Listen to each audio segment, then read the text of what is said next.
Assalamualaikum warahmatullahi wabarakatuh. Perkenalkan, nama saya Salsabila Fitri. Nama saya Kholija. Di sini kami akan menjelaskan tentang Analisis kinerja keuangan pada Bank BCA Syariah tahun 2019.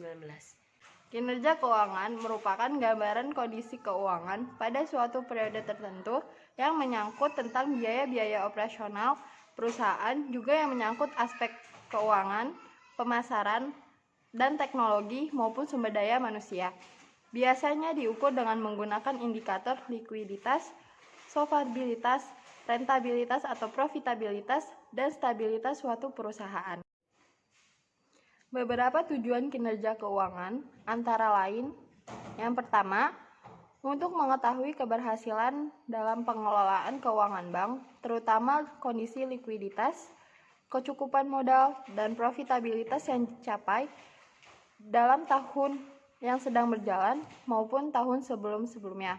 Yang kedua, untuk mengetahui kemampuan bank dalam mendayagunakan semua aset yang dimiliki dan menghasilkan profit secara profesional. Pengukuran kinerja keuangan merupakan kualifikasi dan efisiensi serta efektivitas perusahaan dalam pengoperasian bisnis selama periode akuntansi. Analisis kinerja keuangan merupakan proses pengkajian secara kritis terhadap review data, menghitung, mengukur, menginterpretasi, dan memberi solusi terhadap keuangan perusahaan pada suatu periode tertentu. Menurut Farid dan Siswanto dalam bukunya yang berjudul Analisis Laporan Keuangan, yang dimaksud dengan laporan keuangan adalah informasi yang diharapkan mampu memberikan bantuan kepada pengguna untuk memberikan keputusan ekonomi secara finansial. Tujuan laporan keuangan adalah memberikan informasi mengenai posisi keuangan, kinerja keuangan, dan arus kas entitas yang bermanfaat bagi sebagian besar kalangan pengguna laporan dalam pembuatan keputusan ekonomi. Bank BCA Syariah adalah salah satu lembaga perbankan syariah yang ada di Indonesia. Bank BCA Syariah setiap tahunnya mengeluarkan hasil kinerja keuangannya dalam bentuk laporan keuangan.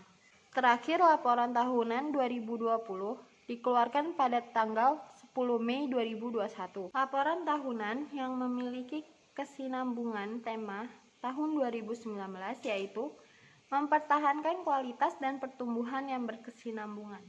Hasil analisis rasio keuangan Bank BCA tahun 2019. Ada beberapa rasio dalam perhitungannya. Yang pertama, rasio likuiditas. Rasio likuiditas adalah menganalisis kemampuan bank untuk memenuhi kewajiban hutang serta dapat membayar semua deposannya. Ada beberapa jenis rasio likuiditas. Yang pertama, ada current ratio dengan hasil perhitungan 2,8%. Maka, bank tersebut mempunyai kinerja yang sangat baik dalam melunasi kewajibannya, karena perbandingan aktiva itu lebih besar dibandingkan kewajiban yang dimiliki. Yang kedua, ada Acid Test Quick Ratio atau QR, yaitu dengan hasil 2,8%. Maka, bank memiliki kinerja yang sangat baik untuk menunaikan kewajibannya, hanya saja dinilai tidak efisien dalam memanfaatkan aset yang dimiliki. Karena jika nilainya lebih dari 1, seperti pada Bank BCA Syariah pada tahun 2019 ini, maka itu sudah menunjukkan nilai yang baik. Yang ketiga, ada Financing to Deposit Ratio atau FDR dengan hasil 64%. Standar FDR itu menurut PBI sebesar 80% sampai 100%. Maka di bawah 80% dapat disimpulkan bahwa nilai kinerja Bank BCA Syariah tahun 2019 itu tidak baik dalam menjalankan fungsinya. Rasio selanjutnya ada rasio solvabilitas. Beberapa di antaranya, yang pertama, total debt to equity ratio dengan hasil 270,8%. Berdasarkan Kementerian Keuangan, jika melebihi 3 kali memiliki rasio utang terhadap ekuitas, maka itu telah melampaui batas aman. Dengan demikian, nilai total debt to equity ratio Bank BCA Syariah senilai 270,8%, sehingga dalam ketentuannya Kementerian Keuangan Bank BCA Syariah tergolong menjadi batas aman, yakni 3 kali. Yang kedua, ada total debt to total asset ratio dengan hasil perhitungan 0,7%. Dari hasil di atas, artinya kebanyakan aset dalam Bank BCA Syariah dibiayai oleh hutang. Tingginya total debt to total asset rasio juga kurang baik bagi Bank BCA Syariah, sehingga sangat penting untuk melakukan efisiensi dan mengiakan aset liquid untuk mengangsur hutang yang dimilikinya. Yang ketiga, ada long term to debt to equity dengan hasil perhitungan 4,34%. Hasil dari perhitungan tersebut menggambarkan bahwa Bank BCA Syariah menjamin setiap 0,0434 modal yang dimilikinya untuk melakukan pinjaman jangka panjang bank. Selanjutnya, ada long term to total asset dengan hasil perhitungan 1,60%. Rasio yang selanjutnya ada rasio aktivitas, beberapa diantaranya. Yang pertama, fixed asset turnover atau FAT dengan hasil perhitungan 2,1%. Secara umum, makin tinggi fixed asset turnover berarti kinerja Bank BCA Syariah tahun 2019 ini sangat baik, tetapi dalam mengindikasikan inefisiensi operasi itu lebih rendah dibandingkan tahun 2018. Yang kedua, ada total asset turnover atau TATO dengan hasil perhitungan 12,4%. Menurut Brigham dan Joule, yaitu semakin tinggi TATO, maka semakin baik kemampuan bank dalam memperoleh laba dan akan meningkatkan ROE. Pada tahun 2019, TATO mengalami kenaikan dibandingkan tahun 2018 yang mengindikasikan kinerja baik. Rasio yang selanjutnya ada rasio profitabilitas. Beberapa diantaranya, yang pertama return on equity atau ROE dengan hasil perhitungan 0,28%. Hasil perhitungan ROE mendekati 1, menunjukkan semakin efektif dan efisiensinya penggunaan ekuitas perusahaan untuk menghasilkan pendapatan. Demikian pun sebaliknya, jika ROE mendekati 0, berarti bank tidak mampu mengelola modal yang tersedia secara efisien untuk menghasilkan pendapatan. Jadi, kinerja Bank BCA Syariah dalam ROE dinyatakan baik. Selanjutnya, ada return on asset atau ROA dengan hasil perhitungan 0,96%. Rasio yang lebih tinggi dari ROA menunjukkan bahwa bank lebih efektif dalam mengelola asetnya dan lebih produktif dalam menghasilkan jumlah laba bersih yang lebih besar. Maka dapat dianalisis ROA dalam Bank BCA Syariah tahun 2019 dinyatakan baik. Yang ketiga ada net profit margin dengan hasil perhitungan 10,71%. Margin laba bersih atau net profit margin dengan presentasi lebih dari 10% sudah dianggap sangat baik. Yang keempat ada gross profit margin dengan hasil perhitungan 13,64%. Bank yang memiliki gross profit margin yang tinggi atau lebih dari 0,75% menunjukkan bahwa bank tersebut kinerjanya sangat baik untuk menjalankan produksinya secara efisien karena harga pokok penjualan relatif lebih rendah. Yang kelima, ada rasio biaya operasional atau pendapatan operasional ataupun BOPO, yaitu dengan hasil perhitungan 43,54%. Menurut Bank Indonesia, standar terbaik BOPO antara 85% sampai 92%. Tetapi hasil dari BOPO Bank BCA Syariah di atas kinerjanya kurang baik dalam mengelola operasional ataupun pendapatan operasional.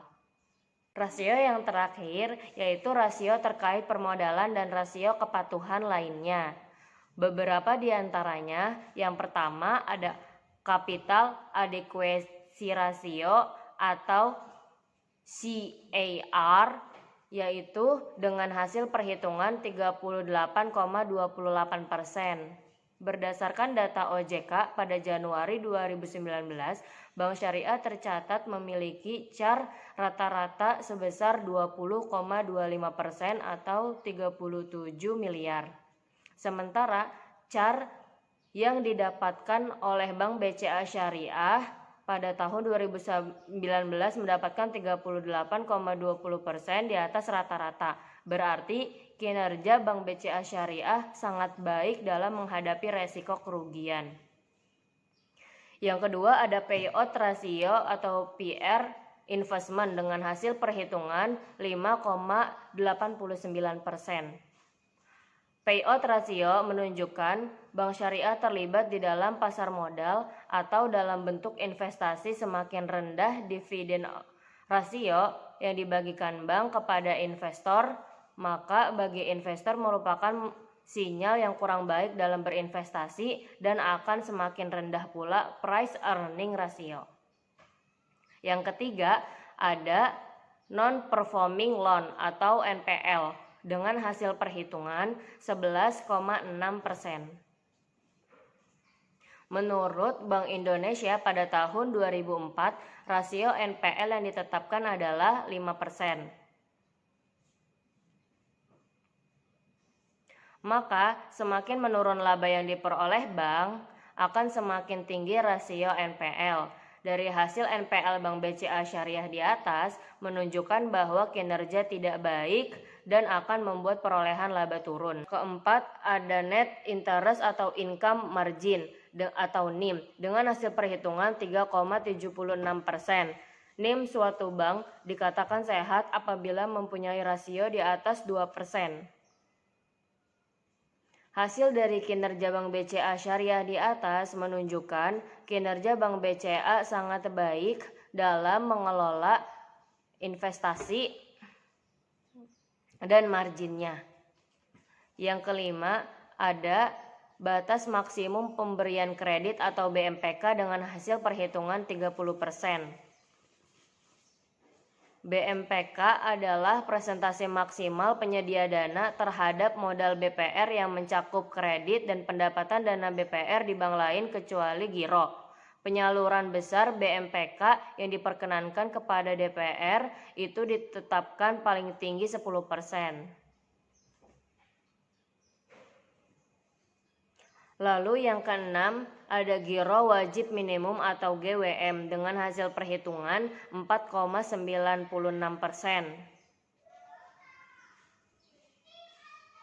Pada sistem perbankan syariah, GWM yang ditetapkan BI itu memiliki kolerasi yang dengan nilai masing-masing bank syariah. Jika FDR-nya kurang dari 80%, maka GWM-nya memungkinkan untuk dinaikkan oleh Bank Indonesia. Dikarenakan GWM Bank BCA Syariah rasio FDR-nya adalah 64%, di bawah 80%, maka GWM-nya dinaikkan oleh Bank Indonesia. Bagi bank, jika GWM-nya dinaikkan, maka tidak akan menguntungkan karena Bank Syariah tidak akan menguntungkan return apapun. Kemudian yang ketujuh ada posisi devisa neto atau PDN dengan hasil perhitungan 10%. Dengan PDN 20% dari modal, kerugian bank yang terjadi akibat perubahan kurs falas masih dapat di-cover oleh modal dan tidak sampai mengganggu kelangsungan bank. Yang kedelapan ada leverage ratio dengan hasil perhitungan 265,7%. Bank diharuskan memenuhi persyaratan minimum leverage ratio sebesar 3% setiap saat, sehingga dapat dikatakan berdasarkan perhitungan di atas, Bank BCA Syariah dapat memperkuat persyaratan perhitungan modal berdasarkan resiko dengan alat pengukuran yang lebih sederhana dan bersifat non-risk based. kesimpulan dari kita, beberapa hasil perhitungan dari beberapa rasio dan analisis yang telah kami hitung bahwa kinerja keuangan Bank BCA Syariah selama tahun 2019 mencatat hasil kinerja yang sangat baik dan positif, namun beberapa harus ditingkatkan lagi dari beberapa aspek. Sekian dari kami. Kurang lebihnya mohon maaf. Billahi sabilil haq fastabiqul khairat. Wassalamualaikum warahmatullahi wabarakatuh.